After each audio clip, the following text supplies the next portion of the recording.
ఓ పక్క నీటి ఎద్దడి, మరో పక్క అడుగంటిపోయిన భూగర్భ జలాలు, ఇంకో పక్క గొంతెండిపోతున్న జలాశయాలు అన్నీ కలిపి హైదరాబాదీస్కు డేంజర్ సిగ్నల్స్ పంపిస్తున్నాయి. ఈ వేసవిలో నీటి కటకట తప్పదంటున్నాయి నివేదికలు. వేసవికి ముందే గొంతెండేలా చేస్తున్న వాటర్ క్రైసిస్ పై V6 స్పాట్లైట్. చలికాలం అయిపోయింది, ఎండాకాలం తరుముకొస్తోంది. సీజనల్ బిజినెస్ చేసుకునే వ్యాపారులకే కాదు, నీళ్లతో బిజినెస్ చేసుకునే అక్రమార్కులకు ఇక రాబోయేది కాసులు కురిపించే కాలం. బొట్టు బొట్టుకో కాసు అని వసూలు చేసుకునే వాటర్ మాఫియా రెడీ అవుతోంది. భూగర్భ జలాలు అడుగంటిపోయాయి. సిటీకి వాటర్ సప్లై చేసే ప్రాజెక్టులు ఎండిపోతున్నాయి.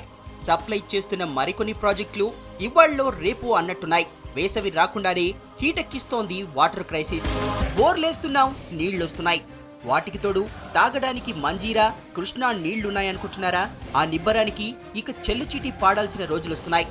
ఎందుకంటే గొంతు తడారిపోయేలా, గుండెల వీసేలా నీళ్ల కోసం పోరాటాలు చేయాల్సిన పరిస్థితులు రాబోతున్నాయి. ట్విన్ సిటీస్ కు నీళ్లందించే ప్రాజెక్టులన్నీ ఎండిపోయాయి. హైదరాబాద్ పరిధిలో భూగర్భ జలాలు అడుగంటాయి. 100 ఫీట్లలో బోర్లేస్తే నీళ్లొచ్చేవి. భాగ్యనగర ఘన చరిత్రలాగే ఇది కూడా గత చరిత్రే. ఇప్పటికే 1000 ఫీట్ల లోతుల్లోకి డ్రిల్లింగ్ చేస్తున్నా ఒట్టు నీరు కూడా బయటకు రావట్లేదు. సమ్మర్ రాకుండానే భాగ్యనగరం గొంతెండుతోంది. వింటర్ పూర్తవనే లేదు, అప్పుడే నీటి కటకటలు మొదలయ్యాయి. పానీపట్టు యుద్ధాలు షురూ అయ్యాయి. మహానగరం చుట్టూ ఉన్న జలాశయాలన్నీ నీళ్లు లేక వెలవెలబోతున్నాయి. అందుకే ఈ మహా సంక్షోభం. అవసరమైనన్ని వర్షాలు పడలేదు, భూగర్భ జలాలు అడుగంటిపోయాయి. అన్నీ కలిపి మహానగరాన్ని మహా సంక్షోభంలోకి నెడుతున్నాయి. మేము చచ్చిపోతున్నాం. నీళ్ళ గురించి చాలా బాధ అవుతుంది. నీళ్లు లేక కొనుక్కుందా అన్న పైసలు ఉంటాయా? పేదోడు ఉండే, సాదోడు ఉండే. మేము చచ్చిపోయే కాలం వచ్చింది. భూవన్న పెట్టే కాలంగా నీళ్ళు పెట్టే కాలం లేదు. 400 రూపాయలు అన్నా కూడా ఫోన్ చేసినా కూడా వాటర్ వస్తలేదు. వారానికి 3 డ్రమ్ములు, నల్ల మొత్తమే వస్తలేదు. 10 రోజులకు, వారం రోజులకు ఒకసారి వచ్చేస్తుంది వాటర్. అది పోసేటప్పుడు కూడా ఆయన ఒకటే ట్యాంకర్ పోస్తుంది. వారానికి కొనుక్కొని పోసుకున్నా కూడా కొంటాను కూడా వాటర్ తీసుకురానికి కూడా లేదాడ. జంట నగరాలకు 5 ప్రాజెక్టుల నుంచి నీళ్లు అందుతున్నాయి. Himayat Sagar, Osman Sagar, Singur, Manjira, Akkampalli balancing reservoir twin cities దాహార్తిని తీరుస్తున్నాయి. వీటిలో ఏ ప్రాజెక్టు భాగ్యనగరం అవసరాలను తీర్చే రేంజ్లో లేదు. హైదరాబాద్ జనాభా 1,20,00,000కు చేరింది. జనాభాతో పాటే నీటి అవసరాలు పెరిగాయి. కానీ నీటి నిల్వలకు, అవసరాలకు పొంతనే ఉండడం లేదు. నిజానికి సిటీ నీటి అవసరాలు రోజుకు 460 మిలియన్ గ్యాలన్లు. కానీ సిటీకి వస్తున్న వాటర్ మాత్రం 340 మిలియన్ గ్యాలన్లు. ఇందులోనూ లీకేజ్ల రూపంలో పోయే వాటర్కు లెక్కే లేదు. డిమాండ్కు సప్లైకి తేడా ఎంతో ఈ ఒక్క ఉదాహరణ చాలు. అందుకే కొన్ని కాలనీల్లో వాటర్ ట్యాంకుల దగ్గర యుద్ధం సీన్లు కళ్ళకు కడుతుంటాయి. మున్సిపల్ కుళాయిల నుంచి వారానికోసారి నీళ్లు, అది అంతంత మాత్రంగానే. శివారు ప్రాంతాల్లో సమస్య మరింత తీవ్రమైంది. 10-15 రోజులకోసారి కూడా నీళ్ల సప్లైకి నోచుకొని ప్రాంతాలు సిటీ చుట్టూ చాలానే ఉన్నాయి. పైప్ లైన్ల నుంచి లీక్ అయ్యే నీళ్లే కొన్ని చోట్ల జీవనాధారం అవుతున్నాయి. చుక్క చుక్క ఒడిసిపట్టు, నీటి ఎద్దడిని దూరం చెయ్యి. సిటీలో చాలా చోట్ల ఇలాంటి ప్రకటనలు చూసే ఉంటారు. కానీ అవి ప్రకటనలకే పరిమితమయ్యాయి. భూగర్భ జలాలు భారీగా పడిపోయాయి. నగరం విస్తరణలో భాగంగా సిటీ పరిధిలోని దాదాపు 3000 గొలుసుకట్టు చెరువులు కనుమరుగయ్యాయి. HMDA పరిధిలో మరో 500 చెరువుల జాడే లేదు. వాటితో పాటు వేలల్లో కుంటలు మాయమయ్యాయి.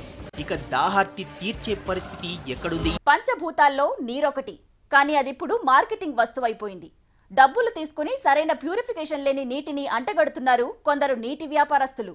నకిలీలకు అడ్డుకట్ట వేసే వ్యవస్థ కరువైంది. నిఘా వైఫల్యం నీటి వ్యాపారులకు వరంలా మారింది. ప్యాకేజ్ డ్రింకింగ్ వాటర్ పేరుతో జనాల జేబులు గుల్ల చేస్తోంది వాటర్ మాఫియా. తెల్లనివన్నీ నీళ్లు కావు, అలాగని నల్లనివన్నీ నీళ్లు కావు. దీన్నే నిజం చేస్తున్నారు కొందరు అక్రమార్కులు. నకిలీ నీళ్లతోనే ప్యాకేజ్డ్ డ్రింకింగ్ వాటర్ పేరుతో అమ్ముకుని సొమ్ము చేసుకుంటున్నారు. మీరు రోజు తాగేది మంచినీళ్లేనా అంటే కాదు, మినరల్ వాటర్ అని సమాధానం చెప్తుంటారు చాలా మంది. కానీ ఈ వాటర్లో ప్యూరిటీ ఎంత? సప్లై చేసే కంపెనీకి అసలు లైసెన్స్ ఉందా లేదా? ఈ ప్రశ్నలు అడిగితే నీళ్లు నములుతారంతా. పైగా ISI మార్కుంది కదా అని సర్ది చెప్తారు. ఇదే అలుసుగా తీసుకుంటున్న కంపెనీలు ఇష్టారాజ్యంగా వ్యాపారం చేస్తున్నాయి. అమ్మమ్మలు నీళ్ల కోసం ఇబ్బంది పడ్డారేమో కానీ నీళ్లతో ఇబ్బంది పడలేదు. బావులు, కాలువల్లో నుంచి ఒళ్ళు హోనమయ్యేలా మోసుకొచ్చినా వాటిని మనసారా నమ్మారు, కడుపారా తాగారు. కానీ ఇప్పుడు ఆ పరిస్థితి లేదు. నేతి బీరకాయలో నెయ్యి లేనట్లే ప్యూరిఫైడ్ వాటర్లో ప్యూరిటీ ఉండదు. మినరల్ వాటర్లో మినరల్స్ ఉండవు. ఏ నీళ్లలో ఏముందో, ఏం తాగితే ఏం రోగం వస్తుందో ఎవరికీ అర్థం కాని పరిస్థితి. ఫ్లోరైడ్, క్లోరైడ్, దానికి పరిష్కారం అందంగా ముస్తాబై వచ్చింది. అదే మినరల్ వాటర్. ఈ నీళ్లు నిజంగా మినరల్ వాటరేనా? మినరల్ వాటర్కు ప్యాకేజ్డ్ వాటర్కు తేడా ఏంటి? అసలు వ్యాపారులు చెప్తున్నట్లు మినరల్ వాటర్లో మినరల్స్ ఉంటున్నాయా? వాటిని సర్టిఫై చేసేదెవరు?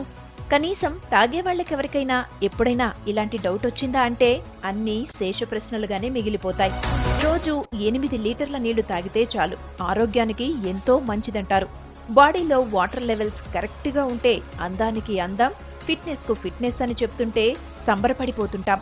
కానీ ఆ ముసుగులో మనం తాగుతోంది మంచినీళ్లు కాదు, విష రసాయనాలతో కూడిన కాలకూట విషం అన్న సంగతి ఎప్పుడైనా గుర్తించారా? దేశంలో జనం తాగుతున్న నీళ్లలో 45% జలగరళమేనని సెంట్రల్ వాటర్ బోర్డ్ తేల్చేసింది. రాష్ట్రంలో నీళ్లు అసలు తాగడానికి అనువుగా లేవని చెప్పింది వాటర్ బోర్డ్. పైగా మినరల్ వాటర్ పేరుతో 90% మంది విష రసాయనాల్ని తాగుతున్నారన్న భయంకరమైన వాస్తవాలు బయటకొచ్చాయి. ఇక వ్యాపారాన్ని కొత్త పుంతలు తొక్కించేందుకు ఐఎస్ఐ మార్కును అనుమతి లేకుండానే అదేదో తమకు వారసత్వంగా లభించినట్లు వాడేసుకుంటున్నారు కొందరు వ్యాపారులు. దీన్ని నమ్మి జనం ఎగబడి మరీ కొంటున్నారు. ఈ అక్రమ దందాకు అడ్డుకట్ట వేసేందుకు రాష్ట్ర ప్రభుత్వం చర్యలు చేపట్టింది. రాష్ట్ర వ్యాప్తంగా 10 నెలల్లో 8 కంపెనీలపై కేసులు నమోదయ్యాయి. గ్రేటర్లో 90%, శివారు మున్సిపల్ సర్కిళ్లలో 30-40% మాత్రమే జలమండలి నీళ్లు సప్లై చేస్తోంది. దీంతో ప్యాకేజ్డ్ డ్రింకింగ్ వాటర్ పై ఆధారపడుతున్నారు జనం. దీన్ని అనువుగా మార్చుకుంటున్నారు వ్యాపారులు. సిటీలో సుమారు 2500 కంపెనీలు క్యాన్ల ద్వారా నీళ్లను సప్లై చేస్తున్నట్లు తెలుస్తోంది. నిజానికి వాటర్ బిజినెస్ చేసేవాళ్లు ఐఎస్ఐ ప్రమాణాలు పాటించాల్సిందే. శుద్ధి చేశాక అందులో కరిగి ఉండే రకరకాల ఐటెమ్స్ 100 మిల్లీగ్రాములు ఉండేలా చూడాలి. పురుగుల మందులు, రేడియేషన్ యాక్టివిటీ, విషరసాయనాల అవశేషాలు ఉండకుండా జాగ్రత్తలు చేపట్టాలి. ఐఎస్ఐ మార్కును అప్లై చేసుకుంటే BIS board of Indian standards అధికారులొచ్చి వాటర్ సప్లై కంపెనీలను తనిఖీ చేస్తారు. వాటర్ ప్యూరిఫికేషన్ కు అవసరమైన ఎక్విప్మెంట్ ఉందా లేదా, ప్యూరిఫై చేసిన నమూనాల్ని తీసుకుని 60 రకాల పరీక్షలు చేసి అన్నీ సరిగ్గా ఉంటేనే అనుమతిస్తారు. అది కూడా ఏడాదికే. అయితే అన్ని కంపెనీలకు ఐఎస్ఐ మార్క్ పర్మిషన్ ఉందా లేదా, ప్రమాణాలు పాటిస్తున్నాయా లేదా అన్నది చెక్ చేయాల్సిన బాధ్యత food safety and standards of India సంస్థ చూడాలి. కానీ ఆ సంస్థ అవేవీ పట్టనట్టు వ్యవహరిస్తోంది. అందుకే బోరేయడం, నీటిని తోడేయడం, వాడేయడం, వాటర్ మాఫియా ఇష్టారాజ్యంగా విజృంభిస్తోంది. ప్యాకేజ్డ్ డ్రింకింగ్ వాటర్ సంస్థలకు సంబంధించి bureau of Indian standard certificate mandatory పేరుతో 2002లో భారత ప్రభుత్వం గైడ్లైన్స్ రూపొందించింది. వీటికి లోబడి వ్యాపారం చేయాల్సిన సంస్థలు నిబంధనలకు విరుద్ధంగా మినరల్ వాటర్ దందాకు తెగబడుతున్నాయి. రాష్ట్ర వ్యాప్తంగా bureau of Indian standard certified కంపెనీలు 145 మాత్రమే. నగరంలోని సుమారు 2500 ప్యాకేజ్డ్ వాటర్ యూనిట్లలో సర్టిఫైడ్ సంస్థలు 80 మాత్రమే. ఈ స్టాటిస్టిక్స్ చాలవో నకిలీ నీటి దందా ఏ రేంజ్లో సాగుతుందో చెప్పడానికి? నీళ్లకు రంగు, రుచి ఉండదంటారు. నిజమే. మినరల్ ప్యూరిఫైడ్ వాటర్ పేరుతో రోగాల్ని అంటగడుతున్నారు. శుభ్రత లేని నీళ్లతో రోగాలను గిఫ్ట్గా ఇస్తున్నారు. ఇంతకీ మన నీళ్ల వ్యాపారులమ్మే మినరల్ వాటర్, ప్యూరిఫైడ్ వాటర్తో జరుగుతున్న డ్యామేజ్ ఏంటి? దాహమిస్తే వాటర్ బాటిలో ప్యాకెట్ వాటర్ తీసుకుని తాగడం మనకు అలవాటు. కానీ గొంతులోకి జారుతున్నది జలమో గరళమో తెలియక తాగేస్తున్నారంతా. నిబంధనలు పాటించని వాటర్ ప్లాంట్లు కల్తీ నీటి వ్యాపారంతో రోగాలకు కారణమవుతున్నాయి.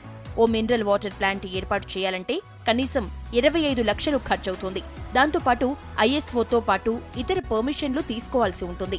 చాలా వరకు ప్లాంట్లు ఇవేవీ పాటించటం లేదు. ఎలాంటి పర్మిషన్ లేకుండా కేవలం 3-4 లక్షలతో అక్రమంగా ప్లాంట్ వేసేస్తున్నారు. వీటిపై అధికారుల దగ్గర ఎలాంటి సమాచారం ఉండదు. ISI సర్టిఫికెట్ పొందిన మినరల్ వాటర్ ప్లాంట్లపై అధికారులు 2 నెలలకోసారి తనిఖీలు నిర్వహించాలి. కానీ అలాంటి తనిఖీలు జరిగే దాఖలాలు లేవు. 20 లీటర్ల మినరల్ వాటర్ కు ఈ నకిలీ వ్యాపారులకయ్యే ఖర్చు ₹3. కానీ 30 రూపాయలకు అమ్ముతున్నారు. అదే ISI మార్కుతో వచ్చే 20 లీటర్ల మినరల్ వాటర్ ఖరీదు ₹45. బ్రాండెడ్ కంపెనీలైతే 65 నుంచి 80 రూపాయల వరకు ఉంటుంది. నిజానికి మినరల్ వాటర్ తాగితే ఆరోగ్యమని నమ్మే వాళ్లకు లెక్కే లేదు. అది నిజమే కావచ్చు. కానీ మన దగ్గర తయారవుతున్న లోకల్ మినరల్ వాటర్ పేరుతో ప్యాకేజ్డ్ వాటర్ తయారు చేస్తున్న పలు కంపెనీలు స్థానికంగా లభించే బోరు నీళ్లను ఫిల్టర్ చేసి పంపిణీ చేస్తున్నారు. నిజానికి ఫిల్టర్ చేసిన వాటర్ ని అల్ట్రావయోలెట్, ఓజోనైజేషన్ ప్రక్రియలతో సూక్ష్మ క్రిముల రహితంగా మార్చాలి. వాటికి మినరల్స్ ని జోడించాలి. కానీ ఇవేవీ చేయకుండా కంపెనీలకు ప్యాకెట్స్ పై ముద్రించిన ధరలో 4వ వంతు మాత్రమే ఖర్చవుతుంది. ఇవే స్వచ్ఛమైన నీళ్లని కంపెనీలు ప్రకటించుకోవటం తప్ప ఎలాంటి భరోసా ఉండదు. పైగా వాటి సీల్ తీయగానే గాల్లోని సూక్ష్మ క్రిములు వాటిలోకి ప్రవేశిస్తాయి. ఈ నీటిని తాగిన వాళ్లకి వాంతులు, విరోచనాలు అవుతాయి. కలుషిత నీటితో పచ్చకామెర్లు, కడుపు, గొంతు ఇన్ఫెక్షన్ లాంటి వ్యాధులు రావటం మనం చూస్తూనే ఉన్నాం. ప్యాకేజ్డ్ డ్రింకింగ్ వాటర్ ను ఏదైనా బ్రాండ్ పేరుతో సరఫరా చేస్తే అది ఆహార కల్తీ చట్టం పరిధిలోకి వస్తుంది. నీటిని విక్రయించే సంస్థలు విధిగా భారత ప్రమాణాల సంస్థలోని 145-43 సెక్షన్ కింద రిజిస్టర్ కావాల్సి ఉంటుంది. హైదరాబాద్ పరిధిలోని 80% వాటర్ ప్లాంట్లలో బ్యాక్టీరియా ఆనవాళ్లు ఉన్నట్లు ఓ ప్రైవేట్ ల్యాబొరేటరీ పరిశోధనల్లో తేలింది. కల్తీలకు పాల్పడిన వారికి ఆహార భద్రతా స్టాండర్డ్ చట్టం 2006 ప్రకారం భారీ పెనాల్టీ విధిస్తారు. కానీ అలాంటి కఠిన చర్యలేవి ఇప్పటిదాకా తీసుకున్న దాఖలాలు లేవనే చెప్పాలి. అందుకే అక్రమ నీటి దందా యథేచ్ఛగా కొనసాగుతోంది. అసలే మనం తాగే నీళ్లలో క్లోరిన్, ఫ్లోరిన్ లాంటి విష రసాయనాలతో పాటు ఈకోలి బ్యాక్టీరియా అనే భయంకరమైన బ్యాక్టీరియా చేరిందని కొన్ని పరిశోధనల్లో తేలింది. వాటికి భయపడి ప్యూరిఫైడ్ మినరల్ వాటర్ వైపు మొగ్గు చూపుతున్న జనానికి నకిలీ నీటి వ్యాపారులు కొత్త రోగాలను అంటగడుతున్నారు. నిజానికి వాటర్ సప్లై చేసే క్యాన్లను 30 నుంచి 40 సార్లు మించి వాడకూడదు. కానీ కొన్ని కంపెనీలు దీన్ని పాటించటం లేదు. ప్రతిసారి క్లోరిన్తో బాటిల్ను కడగాలి. ఆ బాటిల్ను ఆరబెట్టి తరువాత దానిలోకి నీటిని నింపాలి. వాటిని మెషిన్తో కడిగితేనే శుభ్రం అవుతాయి. కానీ 90% ప్లాంట్లలో ఆ యంత్రాలే లేవు. పాలికార్బన్తో తయారు చేసిన బాటిళ్లలో నీటిని నింపితే ఎక్కువ కాలం నిల్వ ఉంటాయి. కానీ లోకల్ కంపెనీలన్నీ పెట్ బాటిళ్లనే వాడుతున్నాయి.